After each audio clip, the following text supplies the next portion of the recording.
Hello tout le monde, j'espère que vous allez bien. On se retrouve aujourd'hui pour une séance fessier où je vais tout vous expliquer de A à Z. Donc moi c'est Margot, je suis coach et influenceuse fitness. Et du coup je vais te présenter une séance idéale à faire en salle de sport pour galber tes fessiers. C'est parti!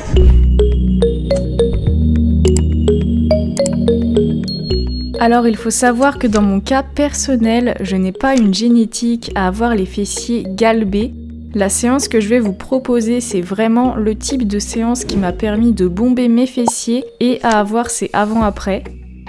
J'ai eu les premiers résultats en 6 mois et j'ai continué à prendre du tour de fessier avec les années en continuant à m'entraîner avec ce type de séance 2 fois par semaine.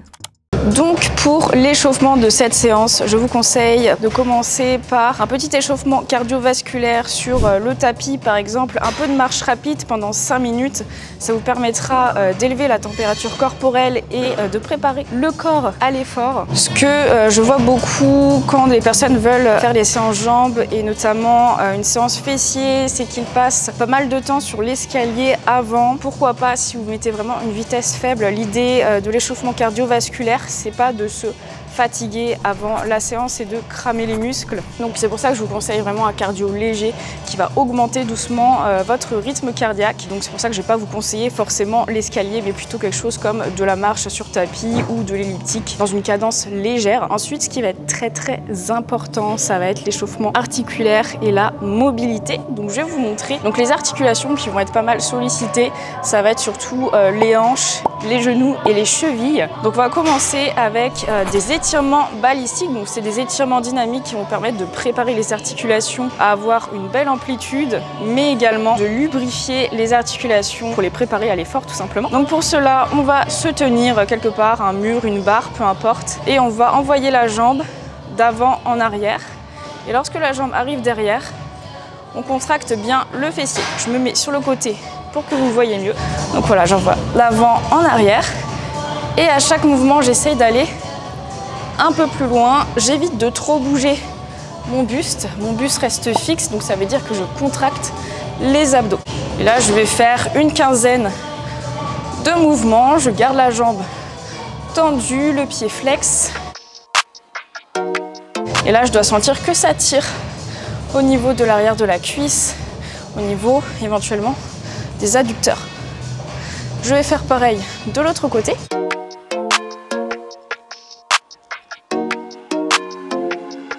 Et maintenant, je vais faire la même chose, mais on va plus mettre l'accent sur l'étirement des adducteurs, donc l'intérieur des cuisses. Donc pour ça, je vais emmener ma jambe sur le côté.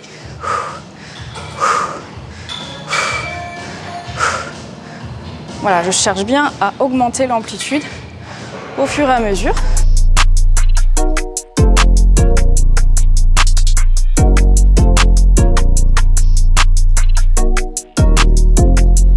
Donc maintenant, je vais faire de la mobilité de hanche. Donc pour cela, je vais avoir besoin d'un mur ou d'un poteau. Un poteau, en général, c'est mieux. Je me place face au poteau, épaules en arrière, omoplate resserrée. Je serre les abdos, genoux, pointe de pied vers l'extérieur. Donc là, je me grandis et je vais descendre tout en tirant sur le poteau. Et je descends au maximum. Là, ça doit bien tirer à l'intérieur des cuisses et j'envoie mes genoux volontairement vers l'extérieur pour faciliter l'ouverture de hanche et faciliter la descente. Je tire bien sur le poteau pour garder un bas du dos droit. L'idée, c'est de ne pas arrondir le bas du dos. Et là, je souffle, je reste quelques secondes et je remonte. Je pousse sur mes pieds et je m'aide du poteau pour remonter. Et je vais recommencer. J'inspire, je descends. Je tire bien sur le poteau. Ça tire à l'intérieur des cuisses. Les genoux bien vers l'extérieur. Pointe de pied également. Je souffle. Je viens chercher à améliorer mon amplitude et je remonte. Donc en tout, je vais venir faire ça 5 fois.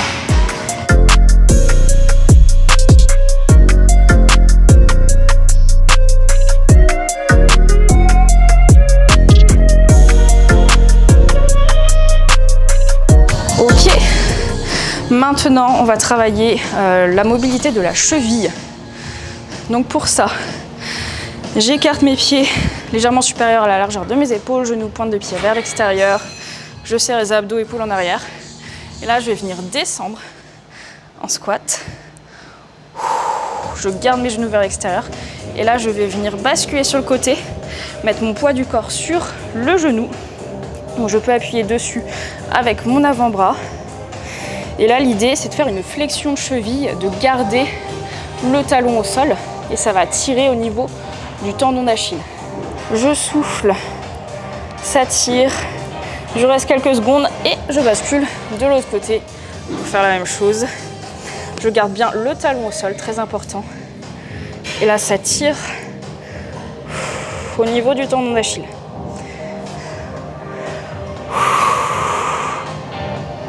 Quand je souffle, j'essaye d'appuyer un petit peu plus. Et la même chose de l'autre côté.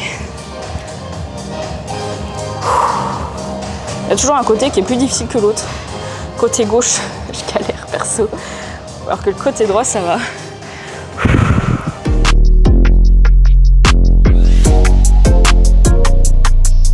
La mobilité, c'est pas du repos.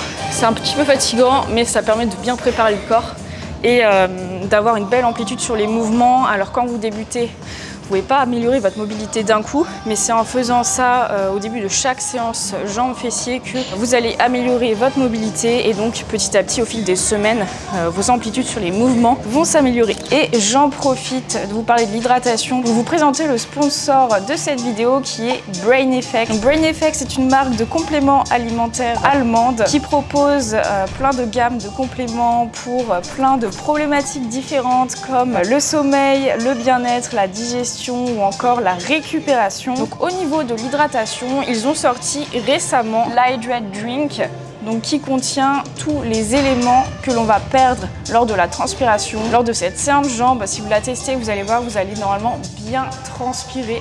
Donc il est important de réapporter les éléments que l'on perd avec la transpiration. Donc cette poudre se mélange avec de l'eau et elle contient calcium, magnésium, zinc, donc des éléments que l'on va perdre en transpirant. En effet, lorsque l'on se déshydrate, on peut perdre énormément en termes de performance. C'est pour ça que l'hydratation est hyper important. Parfois on est fatigué, on n'a pas de force, on comprend pas pourquoi. Souvent c'est parce qu'on est mal hydraté. Et donc ça nous fait une boisson très sympa au citron.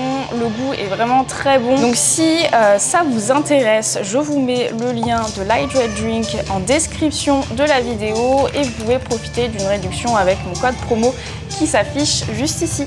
Donc maintenant on passe au corps de séance et le premier exercice ça sera du hip thrust. Donc pour le hip thrust vous avez besoin d'un banc pas trop haut. L'idéal c'est des steps où vous pouvez régler la hauteur. Donc vous avez besoin également d'un tapis pour protéger les hanches ou d'une petite mousse que vous pouvez mettre sur les barres. Moi personnellement j'aime pas les mousses, je préfère les tapis, mais bon ça c'est subjectif. Donc vous placez le tapis sur votre bassin pour ensuite avoir la barre vraiment au milieu de votre bassin. Donc prenez le temps de bien la placer. Donc ensuite vous allez mettre le bas de vos omoplates collés sur les steps avec vos coudes. Vous fléchissez vos genoux à 90 degrés à peu près. L'idée c'est d'avoir les genoux à 90 degrés lorsque vous êtes en haut. Les pointes de pied légèrement vers l'extérieur. Donc là, vous êtes bien calé contre le step. Là, ce que vous allez faire, c'est que vous allez serrer vos abdos et serrer vos fesses pour arrondir le bas du dos. Ensuite, vous poussez dans vos talons en contractant vos fesses pour soulever la barre. Vous enlevez vos coudes du banc. Vous prenez le temps de stabiliser. Ensuite, vous faites votre flexion de hanche et extension en poussant sur les fessiers. Je souffle, je pousse, j'inspire, je redescends et je prends le temps. Donc la montée peut être explosive et je contrôle la descente. Et l'idée c'est pas d'avoir une petite amplitude comme ça. L'idée c'est vraiment de contracter les fessiers à fond, histoire d'aller le plus haut possible. Donc je vais charger ma barre et ensuite on va commencer l'exercice. Donc l'idée sur cet exercice c'est de faire 4 séries de 8 répétitions. C'est-à-dire qu'il faut que vous trouviez une charge qui vous permet d'être proche de l'échec à la 8e répétition. Et entre chaque série, on aura 2 minutes 30 à 3 minutes de repos. Je repars en souffle. Donc bien sûr, avant de commencer vos séries effectives, prenez le temps de monter en charge. Bon, ça sert à rien de faire 5 séries de montée en charge. Vous faites 1 à 2 séries, donc on va dire légère, vous augmentez progressivement le poids. Et une fois que vous êtes à votre charge de travail, vous pouvez commencer les 4 séries de 8. Donc je me replace, le bas des omoplates contre le step, je place bien mes jambes, je pousse dans mes talons, je contracte mes fesses, j'arrondis le bas du dos, je soulève ma barre, je stabilise et je commence. J'inspire, je souffle, je monte.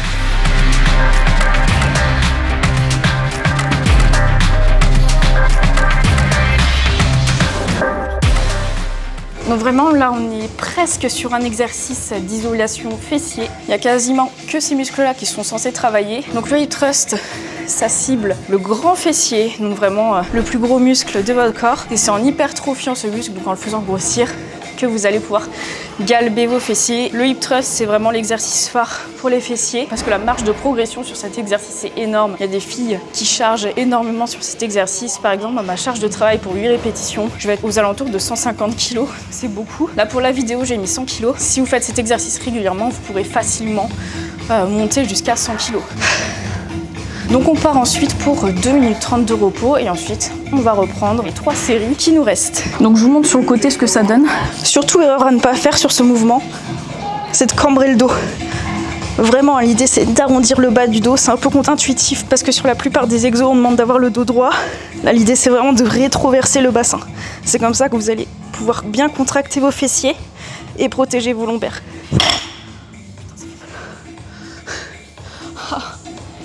Franchement, cet exo, il y a des jours on l'adore, il y a des jours on le déteste. Parce qu'il est très éprouvant.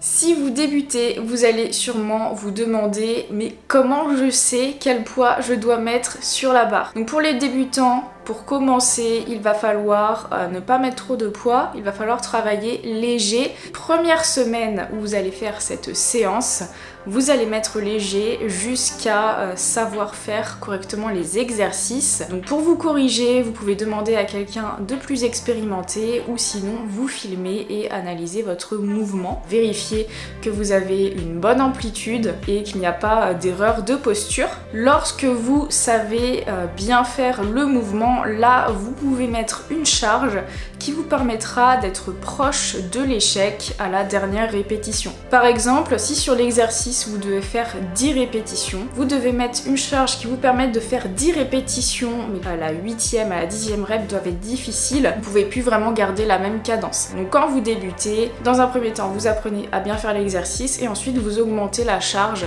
petit à petit jusqu'au moment où vous serez proche de l'échec par rapport au nombre de répétitions que vous devez faire. Vraiment, vous devez grimacer sur la fin de votre exercice. Si vous ne grimacez pas et s'il vous reste 5-10 répétitions en réserve, c'est que vous n'avez pas chargé assez. Et je vous conseille également, pour suivre votre progression, de tenir un carnet d'entraînement. Donc soit vous notez toutes vos charges sur votre téléphone, soit vous prenez un petit carnet à l'ancienne où toutes les semaines vous notez vos charges, vous regardez votre progression et n'hésitez pas aussi à noter vos sensations, si c'était trop difficile, si c'était trop facile, pour pouvoir adapter à la séance d'après. Et l'objectif justement, ça va être de progresser sur les charges ou sur le nombre de répétitions. Augmenter le nombre de répétitions pour une même charge, c'est également un progrès. Donc voilà, un carnet d'entraînement, c'est hyper utile pour avoir une base et pour savoir à partir de quoi vous pouvez progresser.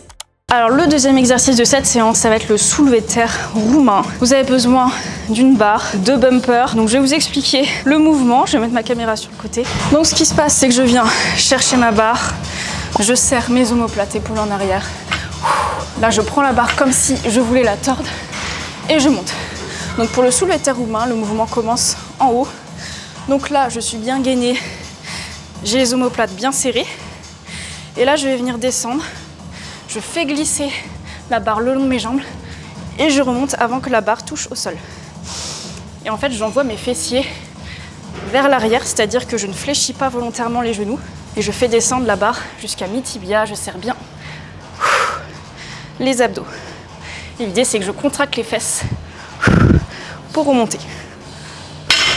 Donc là en fait je place mes tibias vraiment limite collés à la barre. Il ne faut pas que je sois trop éloignée, sinon quand je vais prendre la barre je vais arrondir mon dos. Donc je suis bien collée à ma barre, pied largeur de hanche. Je descends, épaule en arrière, dos droit. Je regarde vers le bas Si je regarde devant, je vais casser ma nuque, donc c'est pas bon. Là en fait, quand je prends la barre, je fais comme si je voulais la tordre, donc en fait j'envoie l'arrière de mes coudes vers l'avant. Hop, je fixe mes omoplates, j'envoie mes fessiers vers l'arrière, c'est-à-dire que je suis pas en squat comme ça. J'ai vraiment les fessiers vers l'arrière, ça doit tirer dans les fesses et l'arrière des cuisses. Je soulève et là je peux commencer mon mouvement. Je descends la barre le long de mes jambes. Vraiment la barre glisse, hein, elle touche mes jambes. Je serre les fesses, je remonte. J'inspire, je descends. Je souffle, je monte. Si comme moi là vous avez du mal au niveau du grip, c'est-à-dire les poignets qui commencent à lâcher avant votre bas du corps, ce qui est dommage, vous avez deux options. Soit plutôt que de prendre donc la prise en pronation, la prise classique du soulevé de terre, vous prenez en mixte, c'est-à-dire que vous avez une main en pronation, une main en supination. Et là vous avez plus de force. Ça soulage les poignets. L'option que je vous conseille, c'est les sangles de tirage. Ça ressemble à ça, ça coûte pas très cher. Donc je vais vous montrer comment ça se met. Donc vous les mettez autour de votre poignet, il y a la sangle qui va vers l'intérieur. Et là en fait, vous passez la sangle derrière la barre et la main devant. Et ensuite, vous enroulez la sangle vers l'intérieur de la barre. Il faut bien que ça serre les poignets. Et là normalement, ça soulage bien vos poignets. Et vous pouvez faire votre mouvement, charger comme vous voulez. Vous n'aurez pas de soucis au poignet. Donc là, on va partir pour 4 séries de 12 répétitions avec 2 minutes de pause entre chaque série. Donc là, pareil, vous prenez bien le temps de monter en gamme, de trouver la charge qui vous va. Si vous connaissez déjà votre charge, tant mieux.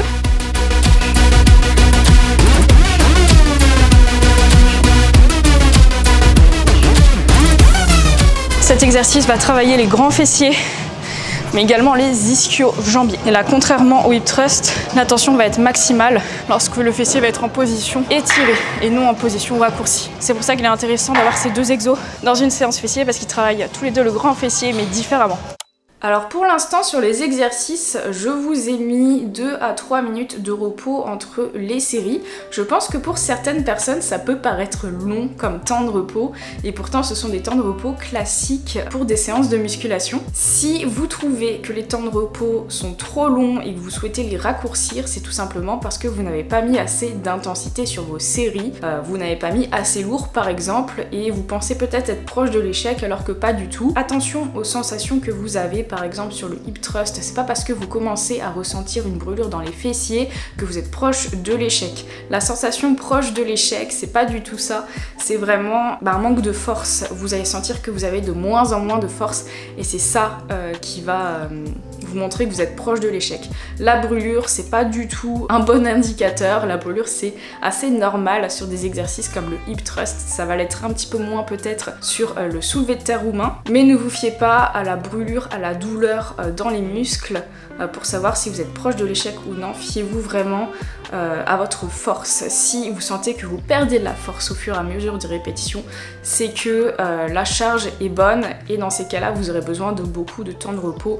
2 à 3 minutes, c'est très bien. Mais si vous trouvez que les temps de repos sont trop longs, c'est qu'il y a un truc qui va pas au niveau de votre intensité dans tous les cas. Donc troisième exercice, on va être sur des fentes arrière. Donc les fentes arrière, ça va être ce mouvement-là. Donc c'est pas des fentes statiques, ça va être vraiment des fentes arrière où j'envoie la jambe en arrière, je pousse sur ma jambe avant, je reviens. Donc c'est pas un mouvement qui est facile quand on débute. Là les fentes arrière, on va les faire à la barre, mais si vous débutez, vous pouvez les faire au poids du corps. Donc sans poids ou sinon prendre des haltères. Si vous savez déjà faire des fentes, vous pouvez faire à la barre, vous pouvez commencer barre à vide et au fur et à mesure, vous rajouterez du poids. Donc pour les fentes arrière, on va faire 3 séries de 10 répétitions par jambe. Il y aura du repos entre chaque jambe bien entendu, on n'enchaîne pas les deux jambes sinon c'est trop cardio. Donc le repos en général ça va être au besoin entre chaque jambe, en général ça va être autour de 1 minute. Donc du coup vu que c'est 3 séries par jambe, ça fait 6 séries en tout. Là, vu qu'on est sur un exercice en unilatéral, donc on travaille un côté par un côté.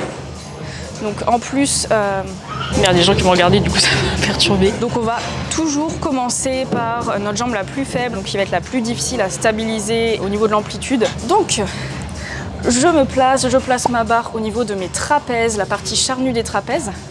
Je contracte les trapèzes, donc pour cela je resserre mes omoplates. Avant de me mettre, j'utilise les repères sur la barre pour bien me mettre au centre et bien placer mes mains. Hop, je déraque la barre, je recule un petit peu. Là, je gaine, je serre mes abdos, j'envoie ma jambe en arrière. Je descends à 90 degrés, j'ai le buste légèrement penché. J'inspire quand je descends, je souffle, je pousse, je monte. Donc là, l'idée, c'est vraiment de faire un focus sur le fessier, donc de la jambe qui est devant. Donc pour ça, je vais vraiment penser à contracter volontairement mon fessier afin de bien mettre mon poids du corps dans le pied de manière à bien focus le fessier. Donc je prends bien le temps parce que c'est pas facile. Il faut vraiment prendre le temps de stabiliser si vous n'avez pas l'habitude. Encore une fois, faites-le aux haltères. Et vous pouvez vous tenir à un poteau. Une fois que j'ai fait mes 10 répétitions, je re-rack. Je vais attendre à peu près 1 minute et je vais repartir sur l'autre jambe. Donc c'est important de bosser les fessiers en unilatéral, enfin tous les muscles en général. Ça va permettre d'éviter les déséquilibres parce que quand on fait un exo où on pousse sur les 2 jambes, il est possible qu'on pousse plus d'un côté que de l'autre sans s'en rendre compte. En unilatéral, on n'a pas ce problème. Donc vous allez le sentir. Vous allez avoir une jambe plus faible que l'autre, ça va être beaucoup plus dur. Commencez par ce côté-là pour avoir un max d'énergie. Sur le côté où c'est plus difficile. Je suis au bout de ma vie. Et donc c'est là, en général, c'est quand je fais les jambes que je me rends compte l'importance de travailler mon cardio. Donc sur cet exercice, vous allez travailler le grand fessier encore une fois. Vous allez avoir les petits et moyens fessiers, donc le côté des fessiers, qui vont intervenir en tant que muscles stabilisateurs. Vous allez également travailler les quadriceps. Si vous ne sentez pas du tout les fessiers, mais que vous sentez trop les quadriceps, c'est sûrement que votre amplitude en termes d'écartement des jambes n'est pas suffisante. Peut-être que vous reculez pas assez. Du coup, la flexion de genou est trop grosse, ce qui fait plus intervenir les quadriceps. Vraiment, pour bien recruter les fessiers, c'est d'avoir le poids légèrement plus vers les talons et de bien envoyer la jambe en arrière. Là, vous voyez, j'ai le genou, il ne dépasse pas ma pointe de pied. Donc c'est cette amplitude-là qui me permettra de mieux recruter mes fessiers et je peux légèrement pencher mon buste vers l'avant pour les étirer encore plus et du coup plus les ressentir. Et quand je remonte, je pousse bien dans le talon, je serre mes abdos et je pense à contracter ma fesse. Ensuite, dernier exercice de la séance, ça va être des abductions à la machine. Donc en gros, c'est la machine où on va écarter les jambes vers l'extérieur. Donc cette machine, ça permet d'isoler les petits et moyens fessiers. Là, on n'est plus sur les grands fessiers. On est sur les 2 autres muscles fessiers qui sont des petits muscles. Donc là, on va les isoler. Donc au niveau de la sensation, ça va être vraiment de la brûlure.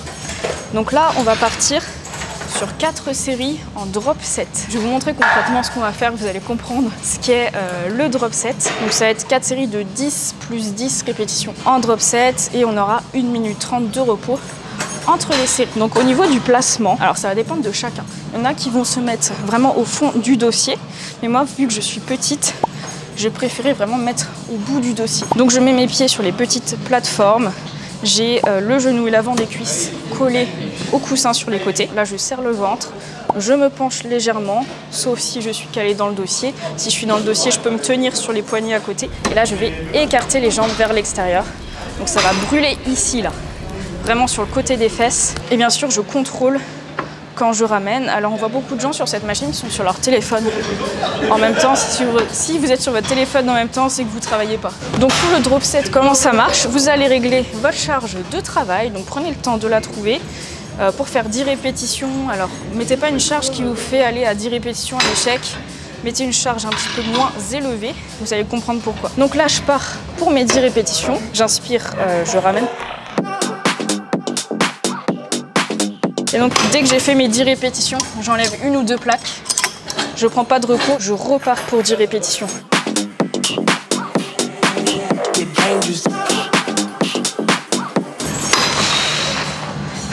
Et là ça brûle. Et là vous pouvez prendre votre repos de 1 minute 30 et on refait ça 3 fois. Il y a la sensation de brûlure assez douloureuse. Alors je vous dis, c'est pas la sensation qui montre l'efficacité d'un exercice. Là ça a brûlé parce qu'on est sur un exercice d'isolation. En général sur les plus gros exercices comme le soulevé de terre roumain par exemple ou les fentes, vous aurez moins cette sensation de brûlure. Mais c'est pas pour ça que ça ne travaille pas, bien au contraire. Donc ma minute 30 est passée. Je repars, 10 répétitions.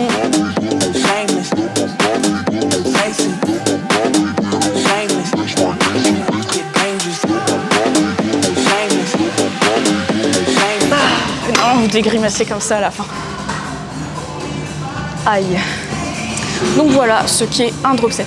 Si vous voulez aller plus loin et avoir un vrai programme structuré de 4 séances de musculation par semaine sur 26 semaines, à savoir quasiment 6 mois, je vous invite à rejoindre le programme Grow and Get Fit, qui est un programme que j'ai élaboré et qui est notamment le programme qui m'a permis de me transformer, d'être bien dans mon corps sur le long terme. Donc vous aurez le programme de musculation, comme je l'ai dit, sur 26 semaines, mais vous avez aussi tout l'aspect nutrition, différentes approches alimentaires, un e-book de 74 recettes et un tuto pour faire votre plan alimentaire qui collera avec votre objectif, que ce soit la prise de masse musculaire ou la perte de gras. Le programme s'adapte vraiment dans ces deux objectifs-là. Et les séances jambes ressemblent très fortement à celles que je vous ai montré dans cette vidéo. Également pour les exercices dans le programme, vous avez en fait une application mobile qui regroupe toutes les séances